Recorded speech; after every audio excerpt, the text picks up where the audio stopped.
A well-known car repair chain used to have a series of commercials that ended with a mechanic tapping a wrench in his palm while saying, "You can pay me now or you can pay me later." While this year has had a share of negative financial news, there might be one opportunity to pay some taxes now in order to save some money on taxes later. It's hard to say that markets have provided much other than lemons for investors so far in 2022. Even with some encouraging signs last week, there's nothing to get too excited about quite yet.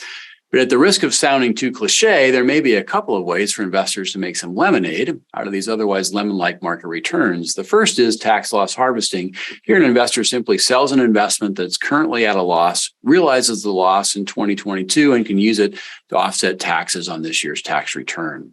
Another might be a Roth IRA conversion. That's what we're going to talk about today, where you pay some taxes in advance in order to save potentially a lot more taxes later. To do a Roth conversion, you need to have money in a regular IRA. You can't do it directly from 401k assets, and you need to have opened a Roth IRA under the same Social Security number. Now, if you look at this example on December 31st of 2021, if you had invested in the S&P 500, let's say $10,000, and you looked at those same shares on September 30th, they would now be worth $7,600. The S&P is down about 24%, or was down about 24% in the first 3 quarters of the year. The Roth conversion strategy then is to take that now $7,600 of value, move it from your traditional IRA to the new Roth IRA, at which point you're going to pay some taxes. This is the pay me now part of the strategy. So why do this now? Well, the benefits of Roth IRA over traditional IRA include these, and I want you to especially look at number 2 there. When those assets are withdrawn, whenever you withdraw them, the entire amount, the growth from here, as well as the money that you just converted, is going to come out tax-free. Now, historically, after a market drawdown or a bear market, stocks recover more quickly once the bottom is reached.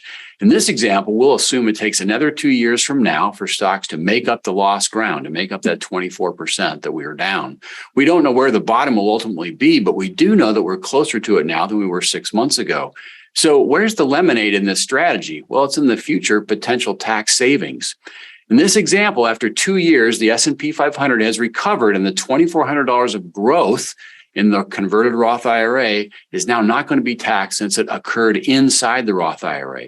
If the U.S. stock market then grows at 8% a year, something around its long-term average, you can see the amount of growth in the Roth IRA that will avoid taxation in the future. It just gets bigger. $11,000 of tax-free growth in 10 years and $32,000 of tax-free growth in 20 years. Now, if those dollars had remained in a regular IRA or 401k, the entire $40,000 balance would be subject to ordinary income tax in 2042 versus the $7,600 of taxable income if converted in 2022. Now, every investor's tax situation is unique, so we encourage you to check with your financial advisor or tax professional to see if this strategy really works well for you in 2022. Put a couple quotes here on the screen, and while these 2 thoughts may be a little tongue-in-cheek, you get the idea. With IRA and retirement plan assets, the saying should be you can pay the government now or you can pay the government later. Just sometimes you can pay less and improve the flexibility by paying sooner.